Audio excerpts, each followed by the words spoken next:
Ayon sa kondom. Pag lalaki kasi ang humihingi, ang sinasabi niya sa akin is, meron ka ba diyang protection para sa panlaban?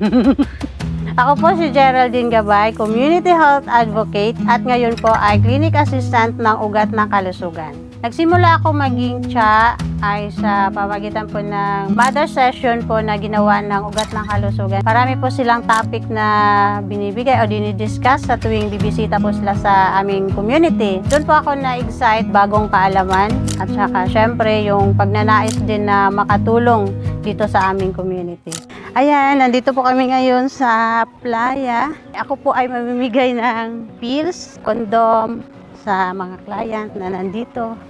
Ito siya, te. Yan, nandyan yung aming mga services. So, pwede pong mabasa dyan. Nandyan po yung aming mga iba't ibang services po. Kaya siya tinawag na playa kasi nga nasa tabing dagat po siya. Karamihan po ng hanap buhay ng mga pamilya dito ay karamihan talaga ay mangingisda. Dami. So dati yung mga paniniwala ng mga nanay is sabi nga nila na yung regla daw ay isang maruming dugo na kailangan ilabas ng mga kababaihan kasi kapag hindi daw ito nailabas, ito ay nagiging tumor or cancer. And then isa din sa mga paniniwala nila is yung pills na hindi natutunaw. Ito daw po ay nabubuo or didiretso siya sa matres at doon siya nabubuo. So yun ay ilan sa mga paniniwala nila. Ito ay mga haka-haka lamang.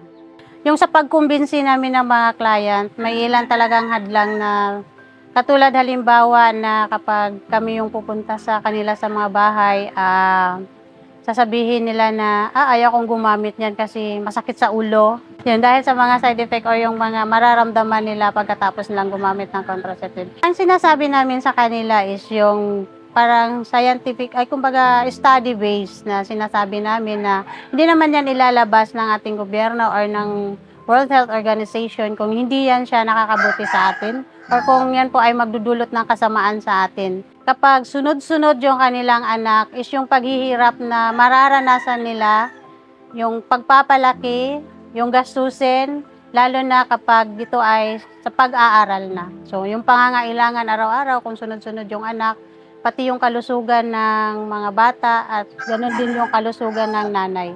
So isa din yun sa mga sinasabi namin sa kanila. Ang client natin kasi bawat siya, more than 50 na yung hawak nila. So kung apat sila, so almost 200 din yung yung client ng Aplaya, ng ugat dito sa Aplaya. Yung kubo kasi dati sa kami sa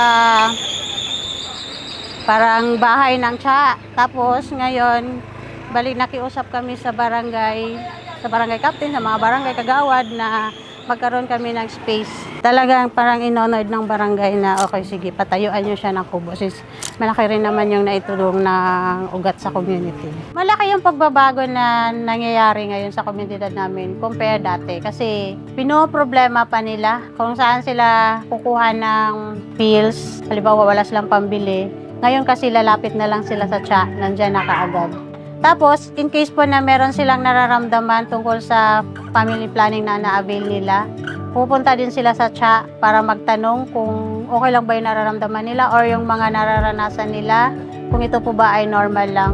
So yun, nasasagot din naman ng TSA kahit pa paano at ito ay parang nagiging sa kanila, parang nagiging kampante sila na masagot mo ng tama yung kanilang mga tanong. And then, isa din is nakakatuwa kasi pati mga kalalakihan kasi naging open na din sa mga ganitong family planning. Kasi may ibang mga lalaki na rin yung pumupunta sa mga TSA, sila yung humihingi nga ng kondom. Lalo na yun sa mga bagong mga nanay ngayon.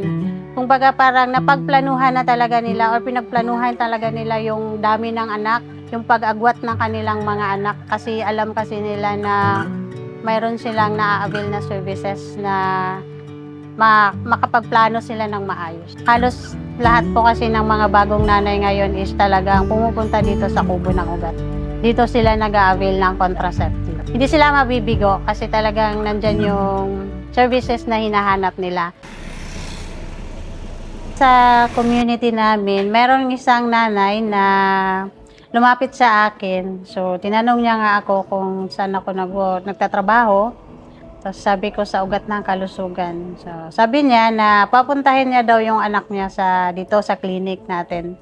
Kasi nga kung sa barangay, baka daw mahiya na lumapit kasi nga marami silang kakilala doon. Ako po ay may 2 anak. Sila din po ay mga youth advocate po ng ugat ng kalusugan.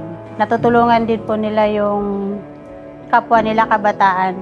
So, nabibigyan din po nila ng mga informasyon na lalo na yung mga kabataan na nahihiya na lumapit sa clinic or nahihiyang lumapit sa amin. Siguro yung pamana na maibigay ko or maipamana ko sa aking mga anak. Siyempre, bilang magulang, bilang nanay, is yung makapagtapos yung mga anak namin sa pag-aaral. Siyempre, para din yun sa kanilang magandang kinabukasan.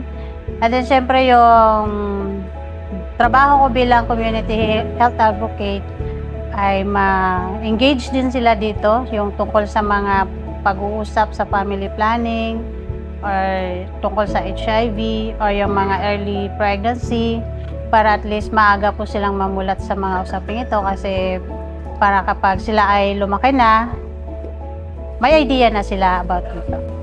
Kaming mga tsa ay kumbaga kami yung daluyan ng pagbabago mula sa ugat ng kalusugan papunta sa komunidad.